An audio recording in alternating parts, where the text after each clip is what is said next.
This copyrighted telecast may not be reproduced, retransmitted, or used in any form without the authorized written consent of NASCAR Broadcasting. NASCAR would like to thank all of our loyal fans for your continued support, and we hope you enjoyed today's broadcast. Under caution for the second time today, Greg Biffle. We watched him charge from the back. He has made heavy contact with the wall on the front stretch. There you see the number 60. Heavy damage to the left side. Let's go to Mark Garrow. All right, now let's take a look at what happened to Greg Biffle in that 60 car. That's LaJoie in the 7, the 46 Ashton Lewis just behind them. Well, just like he slid up in front of Randy, LaJoie got loose. Randy may have got in back of him just a little bit, hard into that outside wall right here at the start and finish line. Let's take a look. The wreck in qualifying yesterday.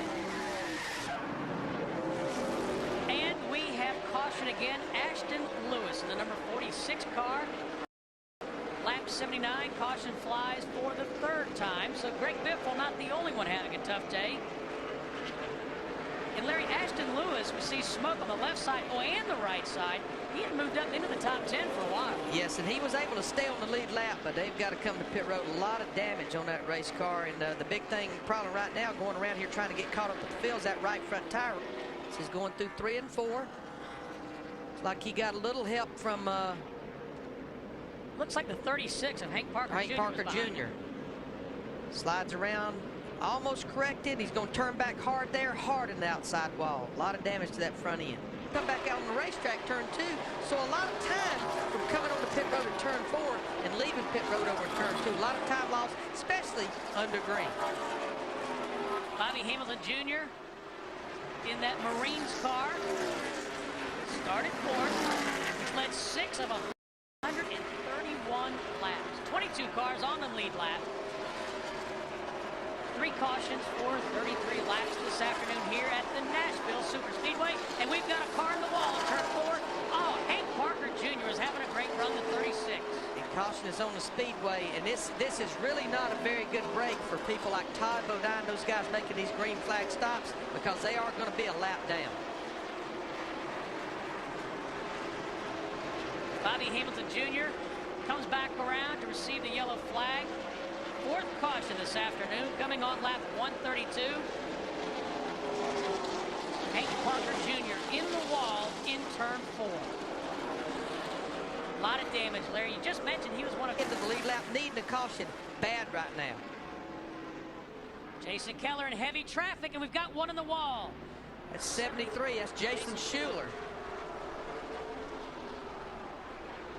He had actually moved up into the 7th position. What a shame. Oh, that's too bad. Good run. Drove Matt Kenseth's car at a few races last year, Yep. the 17 car. His first start of this year, 2002 season. It worked some pit strategy and worked herself up into the top 10 after starting in 32nd position. So that he even knew that Todd Bodine was down there. Matt Yokin, how about the 25 car? He had to make an unscheduled stop. Well, Larry, as he came down pit road, he had a cut. Had a cut left rear tire. All right, thanks, Matt. And Todd Bodine spins out. And the caution is out. And what a terrible break for Bobby Hamilton Jr. because he was a lap and a half down. He was up there running in the 2nd, 3rd spot. Came to pit road. He could go the distance from here should it stay green, but the caution comes out. He's going to be a lap down. Let's see what happened to Todd Bodine in the 92. Just gets real loose off of turn 2. Nobody really behind him. Jason Keller several car lengths behind him. Boy, Jason Keller just barely gets by. Man. Wow. But Todd just getting loose. Rear end comes around as he's on the throttle coming off turn 2. Larry, might there have been some damage to a tire or something else? And you know, we heard him say he's missed the gear. That means he's got, and he told me this morning, a high gear. A high gear burns a little less fuel than a low gear. You're not turning as many RPMs. And if Jake can baby that thing a little bit, save a little bit of fuel, roll out of the throttle early, get in the corner, get back into a little later, don't sit there and pat that throttle, you can save some fuel. But 95 laps is a long way to go. 55 laps remaining here in the Pepsi 300. We've got a car in the wall. Turn 2. Casey Mears involved as well. Spins around in the 66 car. He'd been up there running in the top 10. Yeah, he had gotten as high as 6th at one point this afternoon, Larry. And Dan Pardis in the 32. And caution is on the speedway.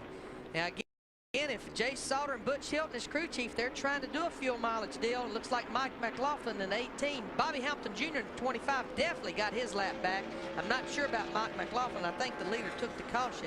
Hard to hold your position, much less make it up. Yeah, I mean, you drive it down in the corner, you drive it too deep, the front end slides, you pick up the throttle too early, the back end slides, it's just sliding around. All you're trying to do is just hold on, and crew chief's trying to coach you, the spotter's trying to coach you. Just hang on, you're doing good, because again, as we talked about, if he can just hang on here, he's going to have a good top 10 finish.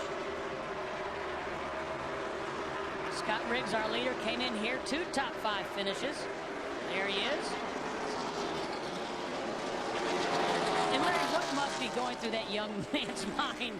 I mean, it is a major accomplishment to win at this level. Well, yes, I mean, he's a racer. He knows it's not over until it's over. And, you know, we've been talking about Bobby Hamilton Jr. running him down. I've been clocking Scott Riggs and Bobby Hamilton Jr., and they're running exact lap time right now. And I'm sure Harold Holly is making Scott Riggs aware of that. Matt Yoder.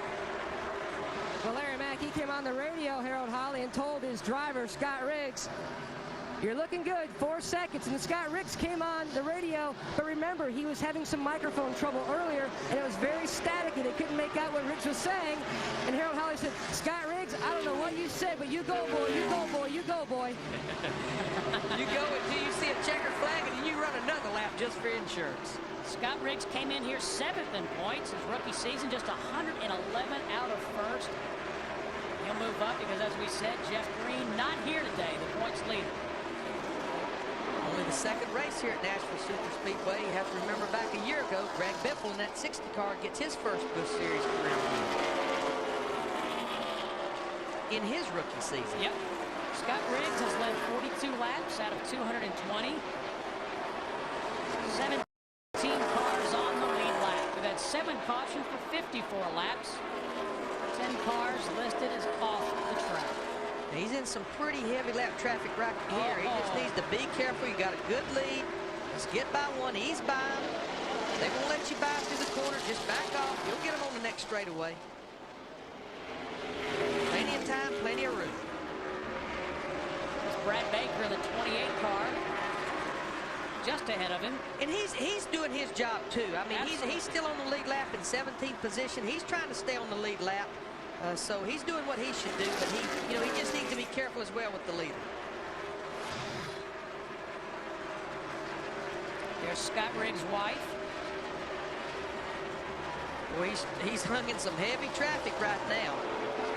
We'll see what the interval next time they come by. We'll see what it ends up. Still holding just a little over 3 seconds. Butch Miller in the 75 just ahead. Kevin Grubb in the 54. Just trying to stay out of trouble. Kevin Grubb in the 54 car right now. He's still on the lead lap. Listed as 16th. As Riggs goes by Butch Miller. 2 laps to go. 2 more times. Got some clean racetrack now. Load that thing down in there. Just be smooth with it.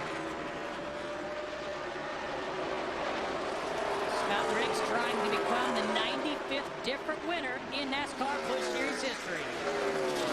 Right now the lead's down to 2.5 seconds. Next time by, we'll see a white flag. Bail lap coming, Steve. White flag in the air. 21 cars out of gas coming to the white flag.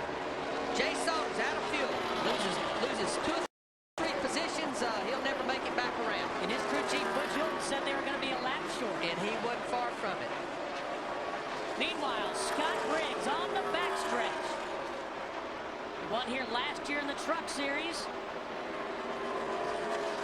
5 finishes of 9th or better and 7 starts this year. Here he comes off 4. Scott Riggs will win the Pepsi 300 here at the Nashville Superspeedway. Jack Sprague finished 2nd.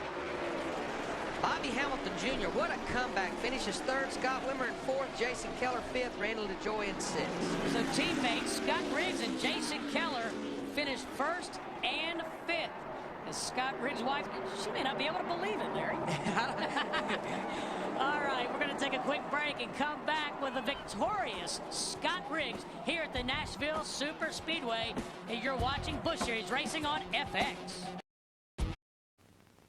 This copyrighted telecast may not be reproduced, retransmitted, or used in any form without the authorized written consent of NASCAR Broadcasting. NASCAR would like to thank all of our loyal fans for your continued support, and we hope you enjoyed today's broadcast.